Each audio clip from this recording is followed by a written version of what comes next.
Hello students, पाठक अड्डा पे आप सभी लोगों का एक बार फिर से स्वागत है। तो चलिए, आज का जो हमारा टॉपिक है 5 ईयर प्लान से रिलेटेड है।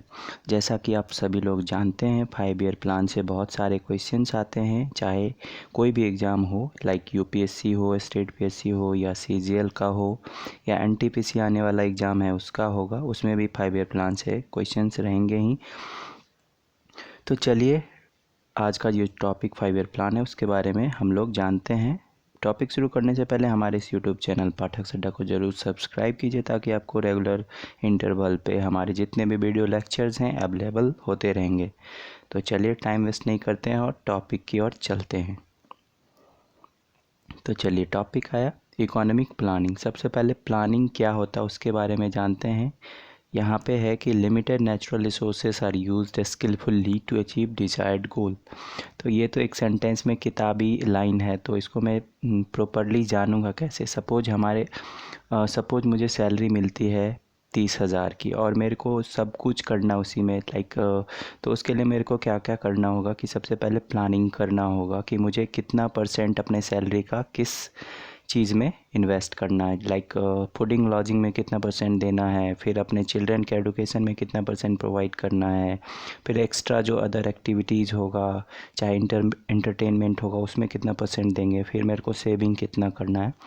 ये सारे क्या प्लानिंग के अंतर्गत ही आते हैं। तो क्या है प्लानिंग, क्या होता है बेसिकली? प्लानिंग होता है कि कोई भी आपका टारगेट को अचीव करना, कैसे अचीव करते हो उसके लिए आपको स्किलफुली कोई भी वो गोल होगा, उसको रिसोर्सेस को स्किलफुल तरीके से यूज़ करोगे और अपने डिज़ायर्ड टारगेट को अचीव करोगे, वो हो गया प्लानिंग आपको। तो चलिए, ये प्लानिंग सबसे पहले इसका ऑब्जेक्टिव कहाँ से मिलता है अपने इंडियन कॉन्स्टिट्यूशन में? तो इसका ऑब्जेक्टिव डीपीएसपी जो कि आयरलैंड से लिया गया है, और इसका जो आर्टिकल होता है 36 to 51 इंडियन कॉन्स्टिट्यूशन के पार्ट 4 में है। डीपीएसपी इसका जिसका फुल मीनिंग होता है directive principle of states policy. इसी में इसके प्लानिंग से रिलेटेड ऑब्जेक्टिव्स दिए गए हैं, जिसके अंतर्गत ही प्लानिंग को इंडिया में लॉन्च किया गया। और प्लानिंग जब इंडिया में लॉन्च हो रहा था उस टाइम में रसिया से अपना कंट्री बहुत ही इन्फ्लुएंस था, और रसियन प्लान को ही अपने इंडिया में क्या किया, 2 कॉपी उसको लाया गया है और तब से इस्टेब्लिश किया गया। तो चलिए, प्लानिंग शुरू करने से पहले इसका हिस्ट्री के बारे में जान लेते हैं। सबसे पहले प्लानिंग रिलेटेड चर्चा इंडिया में 1934 में हुआ, जो कि विश्वेश्वरैया थे, उनकी एक बुक होती थी जिसका नाम था प्लान्ड इकोनॉमी फॉर इंडिया। उसमें प्लानिंग के बारे में डिस्कस किया गया था, बट उस टाइम में प्लानिंग को इम्प्लीमेंट नहीं किया गया। फिर बाद में चल के 1938 में all India Congress committee economic planning का क्या किया, डिमांड करने लगा, बट उस टाइम में भी फुलफ़िल नहीं हुआ। फिर 1944 में बॉम्बे प्लान आया, जो कि कुछ वहाँ के इंडस्ट्रियलिस्ट थे, वो लोग प्लान को लॉन्च किए थे, खुद से बनाए थे, बट वो प्लानिंग सक्सेसफुल नहीं हुआ, क्योंकि उसमें जितने सारे थे जो कि प्लानिंग को इम्प्लीमेंट किए थे वो सारे बिजनेसमैन थे तो पूरे इंडिया के लिए वो फ्रूटफुल नहीं होता, तो इसलिए उस प्लान को भी पोस्टपोन कर दिया गया। फिर से आया आपको गांधीयन प्लान, जो कि बहुत ही अच्छा प्लान था, और उसको बनाया गया था मिस्टर मन नारायण के द्वारा। ये मतलब इंडिया को देख के बनाया गया था, कि इंडिया में जितने भी सारे थे, आम आदमी को देखकर भी बनाया गया था और बिजनेसमैन को भी देख के बनाया था, बट ये भी प्लान नहीं चल पाए सॉरी। फिर आपको आया 1944 में पीपल्स प्लान। वो एक कम्युनिस्ट लीडर हुआ करते थे, एम.एन. रॉय, वही पीपल्स प्लान लाए थे और इसको इम्प्लीमेंट करने के लिए कहा गया, बट इसका भी इम्प्लीमेंटेशन उस टाइम में नहीं हो गया। फिर आपको 1950 में सर्वोदय प्लान आया, जो कि हमारे जो समाजवादी लीडर थे लोकनायक जयप्रकाश नारायण, जो कि एंटी कांग्रेस हुआ करते थे, वो लाए थे, बट इस प्लान को भी इम्प्लीमेंट नहीं किया। हाँ, तो फिर क्या हुआ कि 1947 में एक कमेटी का आयोजन हुआ, और उस कमेटी के हेड थे कौन? पंडित जवाहरलाल नेहरू। और क्या उनके चेयरमैनशिप में ही क्या हुआ था कि प्लानिंग कमीशन का एस्टेब्लिशमेंट हुआ। और उसका इस्टेब्लिशमेंट का जो ईयर था वो 1950 था और डेट शायद यस है 15 मार्च 1950 को प्लानिंग कमीशन का इस्टेब्लिशमेंट हुआ था। तो पहला प्लानिंग कमीशन का फॉर्मेट 1951 में प्रिपेयर हुआ। तो चलिए अब प्लानिंग कमीशन के बारे में जान लेते हैं कि प्लानिंग कमीशन एक्चुअली में होता क्या है। प्लानिंग कमीशन 15 मार्च 1950 को एस्टेब्लिश्ड हुआ था और इसका जो है ये कॉन्स्टिट्यूशनल नहीं है। मतलब क्या इससे रिलेटेड कोई भी आर्टिकल हमारे कॉन्स्टिट्यूशन में, हमारे मीन्स अपने इंडिया के कॉन्स्टिट्यूशन में नहीं दे रखा है। तो ये बेसिकली क्या होता है, नॉन कॉन्स्टिट्यूशनल बॉडी होता है। प्लानिंग कमीशन के जितने भी चेयरमैन होते हैं वो बेसिकली कौन होते हैं, प्राइम मिनिस्टर ऑफ इंडिया। इसका ऑब्जेक्टिव क्या है, तो ऑब्जेक्टिव प्लान का मैंने पहले ही बता दिया था कि रैपिड इकोनॉमिक ग्रोथ, मतलब किसी भी चीज़ अपने कंट्री का ग्रोथ कैसे होगा, इसी के लिए प्लानिंग कमीशन का क्या हुआ था, एस्टैब्लिशमेंट हुआ था। तो चलिए अभी तक 12 प्लान 5 ईयर प्लान को सेटअप किया गया था और 12वें 5 ईयर प्लान जो कि अधूरा ही रह गया था, उसके बाद प्लानिंग कमीशन को नीति आयोग में क्या कर दिया गया, कन्वर्ट कर दिया था हमारे अभी के जो प्रधानमंत्री हैं नरेंद्र मोदी साहब के द्वारा।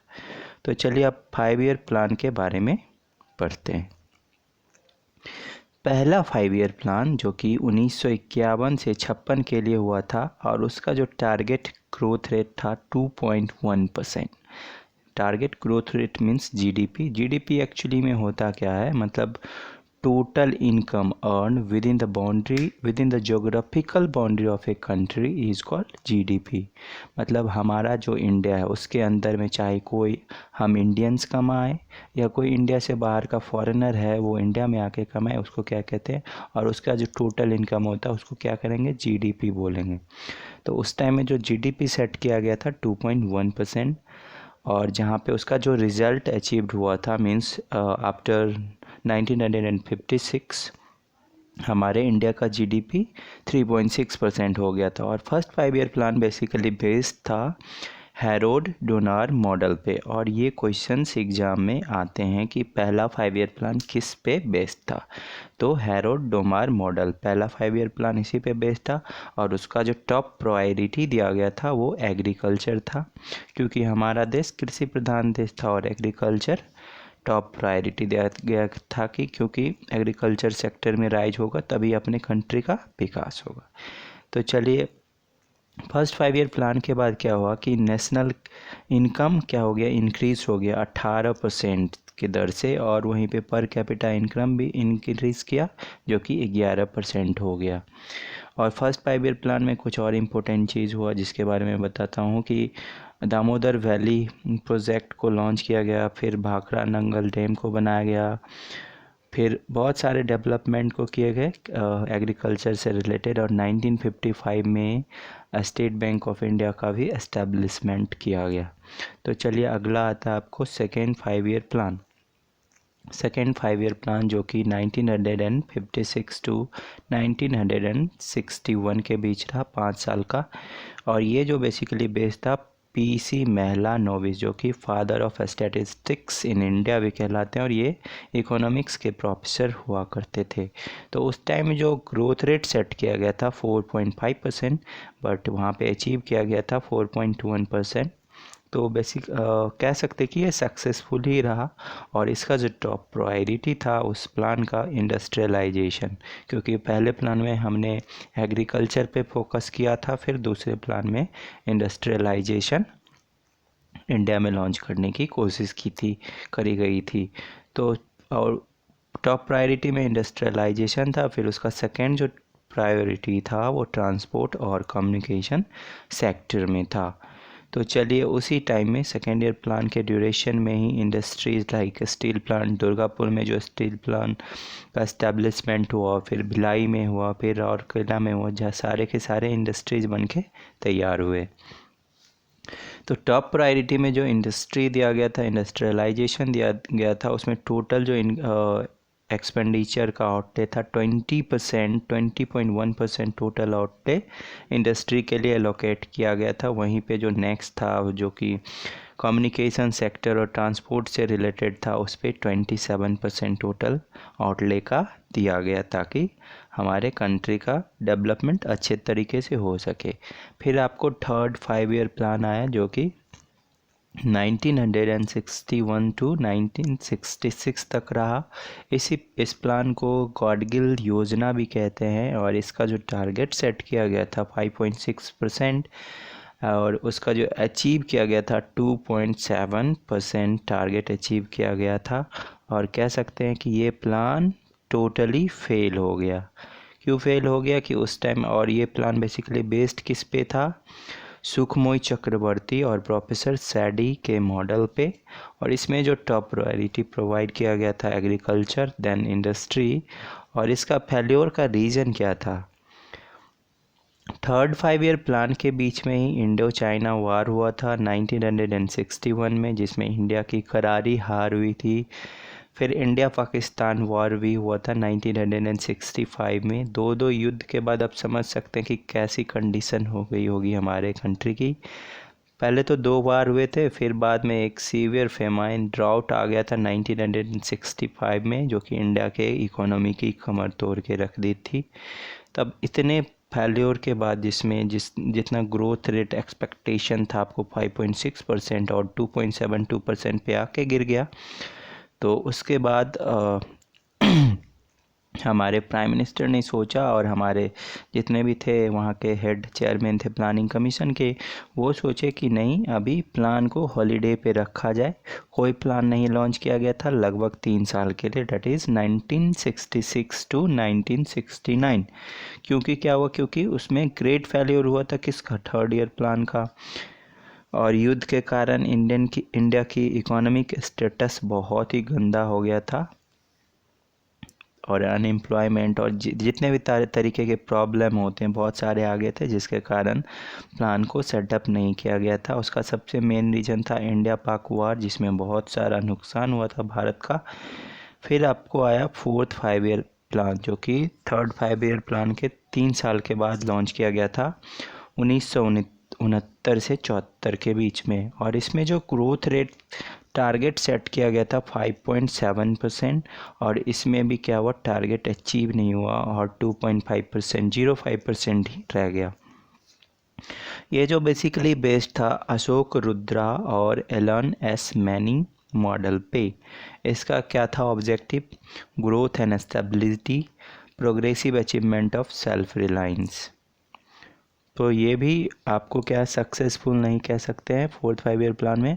हालांकि इसमें क्या हुआ था कि आपको 14 बैंक का क्या हुआ था, नेशनलाइजेशन हुआ था। उस टाइम में इंदिरा गांधी प्राइम मिनिस्टर हुआ करती थी।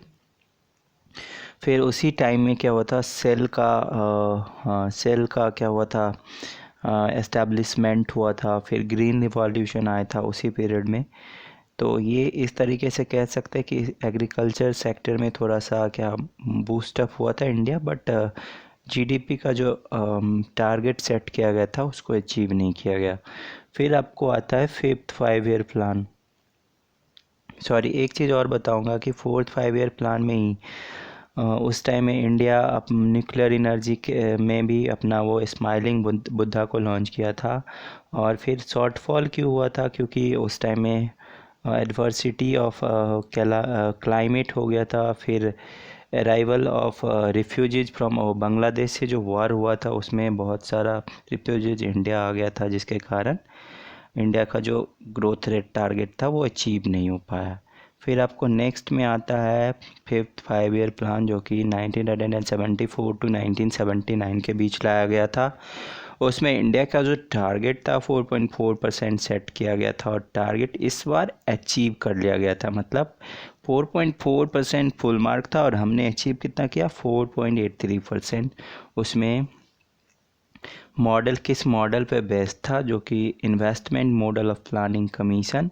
और उसका ऑब्जेक्टिव क्या था, इंदिरा गांधी उसी टाइम में दी थी, गरीबी हटाओ। Then the next objective was attainment of self reliance. और इसमें इंदिरा गांधी ने बहुत सारे काम करे थे। नेक्स्ट इसका जो टॉप प्रायोरिटी था एग्रीकल्चर में था, देन इंडस्ट्री, देन माइंस को सेटअप करना था। और इसको प्रिपेयर किसके द्वारा किया गया था? डीपी धर के द्वारा किया गया था। 5th 5 ईयर प्लान को किसके द्वारा प्रिपेयर किया गया था? डीपी धर के द्वारा किया था। वैसे ये इसको प्रिपेयर किया गया था स्पेशली ओरिजिनल रूप से सी सुब्रमण्यम के द्वारा, जो कि 1972 में किया गया था। बस फाइनलाइज किया गया था डीपी धर के द्वारा, इसलिए इसको उनके ही नाम से जाना जाता है। देन आफ्टर क्या हुआ था, आफ्टर 1979 ये प्लान को क्या किया गया, फिर से 2 ईयर के लिए रोलिंग प्लान लॉन्च किया गया था। मतलब क्वेश्चन भी आ सकता है कि 5 ईयर किस प्लान के बाद रोलिंग प्लान आया, तो क्या आंसर बोलेंगे? 5th 5 ईयर प्लान के बाद रोलिंग प्लान आया था। उसमें क्या हुआ था कि ये किसके द्वारा शुरू किया गया था? जनता पार्टी गवर्नमेंट के द्वारा। और उस टाइम में क्या बोला गया था कि ईयरली प्लान बेस्ड होगा, उसका मतलब पर ईयर पे एक प्लान सेट करेंगे, टारगेट सेट करेंगे, फिर उसको अचीव करेंगे। और उसमें जो ड्रॉबैक होगा या कुछ भी उसमें लैकिंग होगा या कोई होगा टारगेट, उसको फिर से एक नया प्लान बनाएंगे, फिर नेक्स्ट ईयर उसको प्लान बना के करेंगे। तो रोलिंग प्लान 2 ईयर के लिए हुआ था, जो कि 1978 से 80 के बीच में हुआ था। फिर 80 में गवर्नमेंट चेंज हुई और फिर से एक नया प्लान सेट हुआ, जिसको हम क्या कहते हैं? 6th 5 ईयर प्लान, जो कि 80 से 85 के बीच में हुआ था। तो 6th 5 ईयर प्लान बेसिकली किसके द्वारा बनाया गया था? क्योंकि उस टाइम में 78 से 8 5 13 83 5 साल के प्लान होते थे, तो जनता पार्टी गवर्नमेंट के द्वारा बनाया गया था। बट 2 साल के बाद सरकार गिर गई और 1980 में फिर से इंदिरा गांधी वापस आ गई। और उसके बाद क्या हुआ कि फिर से 6th 5 ईयर प्लान का इस्टेब्लिशमेंट हुआ था। और इसका जो ड्यूरेशन कर दिया गया था 80 से 85। इसमें जो ग्रोथ रेट का टारगेट सेट किया गया था 5.2%, और इसमें टारगेट अचीव किया हुआ था 5.54%। तो हम लोग कह सकते हैं कि इसमें बहुत ही फ़ायदा हुआ। मतलब हम लोग का फुल मार्क था 5.52% एंड हमने अचीव करा 5.52%। सॉरी। नेक्स्ट आता है कि ये प्लान बेसिकली किस चीज़ पे बेस्ड था? तो ये प्लान बेस्ड था इन्वेस्टमेंट योजना, देन इंफ्रास्ट्रक्चरल चेंजिंग। इसमें बहुत सारे प्रोग्राम्स लॉन्च किए गए थे। उस टाइम में कहा गया था कि 20 सूत्री प्रोग्राम लॉन्च किया गया था, 20 की पॉइंट्स। और उसमें से इम्पोर्टेंट जो प्रोग्राम थे, integrated rural development programme, then minimum needs programme, then उसी टाइम में NABARD national bank for agriculture and rural development का एस्टेब्लिशमेंट हुआ, क्योंकि उस टाइम में गरीबी हटाओ और क्या था, एग्रीकल्चर सेक्टर में ज़्यादा फोकस करना था। फिर डेयरी डेवलपमेंट प्रोग्राम का इनॉग्रेशन किया गया था। लगभग 20 ऐसे नए प्रोग्राम थे जो कि उस टाइम की प्राइम मिनिस्टर इंदिरा गांधी ने लॉन्च की थी। तो ये काफ़ी सक्सेसफुल रहा। उसके बाद आपको 6th 5 ईयर प्लान के बाद आपको 7th 5 ईयर प्लान आया, और उस टाइम में हमारे प्रधानमंत्री हुआ करते थे राजीव गांधी। और उस टाइम में जो ग्रोथ रेट टारगेट सेट किया गया था 5% टारगेट सेट किया गया था, और जिसमें अचीव कितना हुआ 6.02%। मतलब बहुत ही डिस्टिंक्शन से भी ऊपर रॉक कर दिया गया था अपने 7th 5 ईयर प्लान में। बहुत ही बढ़िया टारगेट अचीव हुआ था 6.02% का। उसका जो मेन एम क्या था, to increase production in all sector and generate employment. मतलब उस टाइम में सभी सेक्टर में उसको खास ध्यान देने के लिए कहा गया था राजीव गांधी के द्वारा। देन एम्प्लॉयमेंट पे भी बहुत फोकस किया गया था। उस टाइम में क्या हुआ था, पर कैपिटा इनकम इंक्रीज हो गया था उस 7th 5 ईयर प्लान में, और 3.6% पर एनम हो गया था। उसी टाइम में बहुत सारे प्रोग्राम्स भी लॉन्च किए गए थे, और जॉब के लिए जवाहर रोजगार योजना लाया गया था। फिर उस टाइम में गवर्नमेंट सेक्टर से ज़्यादा प्राइवेट सेक्टर को वैल्यू दिया जाने लगा। और फिर उसके बाद क्या कहते हैं 1990 के बाद, जो कि उसमें 7 5 ईयर प्लान के बाद क्या हुआ, एक फिर से एक सेपरेट एनुअल प्लान लाया गया जो कि 2 साल के लिए रहा था। और उस 2 साल में क्या हुआ था, आपको सेपरेट एनुअल प्लान 90 91 और 91 92 के लिए। उसमें क्या किया गया था कि ईयरली प्लान लाया जाता था और उसमें क्या किया गया, maximisation of employment and social transformation पे विशेष ध्यान दिया गया। फिर आपको आता है 8वां 5 ईयर प्लान जो कि 92 से लेके 97 के बीच में हुआ था। और उस टाइम में इंडिया की इकॉनमी बहुत ही गंदी थी। तो आप मनमोहन सिंह को बोलिए, मनमोहन सिंह और नरसिम्हा राव ने ही मिलकर इसको इंडिया के इकॉनमी को फिर से उबारा था। और ये 8 5 ईयर प्लान इंडिया के इकॉनमी के लिए काफ़ी इम्पोर्टेंट है। फादर ऑफ इकोनॉमिक रिसेशन भी कहा जाता है प्रोफेसर डॉक्टर मनमोहन सिंह को। तो उस टाइम में जो टारगेट सेट किया गया था 5.6% और अचीव किया गया था 6.68%। मतलब बहुत ही गंदा हाल से बहुत अच्छे कंडीशन पे इंडिया का इकोनॉमी आ चुका था। और ये जो मॉडल किस मॉडल पे बेस्ड था, बेसिकली ये जॉन डब्ल्यू मिलर मॉडल पे बेस्ड था। इसमें प्रायोरिटी किस सेक्टर को दिया गया था, डेवलपमेंट ऑफ ह्यूमन रिसोर्सेस, मतलब आदमियों मतलब मानव जाति का सर्वांगीण विकास करना इस प्लान का उद्देश्य था। इस पे एम्प्लॉयमेंट पे ज़्यादा फोकस किया गया, फिर एडुकेशन पे फोकस किया गया, फिर पब्लिक हेल्थ पे फोकस किया गया, फिर बेसिक इंफ्रास्ट्रक्चर पे भी जोर दिया गया। देन 8 5th ईयर प्लान के बाद आया आपको 9th 5th ईयर प्लान जो कि आपको 1997 टू 2002, उस टाइम में शायद अटल जी आए थे गवर्नमेंट में, फिर हार गए थे। उसमें जो टारगेट सेट किया गया था 6.5% का और अचीव हुआ 5.5%। और ये जो प्लान प्रिपेयर किया गया था प्लानिंग कमीशन के द्वारा और इसका जो फोकस था growth and social justice and equity पे। अगला 5 ईयर प्लान आया आपको जो कि 10th 5 ईयर प्लान था 2002 से 2007 के बीच में। और इसमें जो ग्रोथ रेट टारगेट सेट किया गया था 8% और इसमें अचीव किया गया था 7.7%। कांग्रेस की गवर्नमेंट थी और मनमोहन सिंह प्राइम मिनिस्टर थे। बहुत ही ज़बरदस्त, बहुत ज़्यादा ग्रोथ टारगेट सेट किया गया था और अचीव भी किया गया 7.7%, जो कि ख़राब नहीं था। और इसको क्रिएटेड किसके द्वारा प्रिपेयर किया गया था, प्लानिंग कमीशन के द्वारा। देन आपको आया था 11th 5 ईयर प्लान और 11th 5 ईयर प्लान जो कि 2007 से 12 के बीच में रहा था। इसमें ग्रोथ टारगेट 90% सेट किया गया था और इसको प्रिपेयर किया गया था सी रंगाराजन के द्वारा।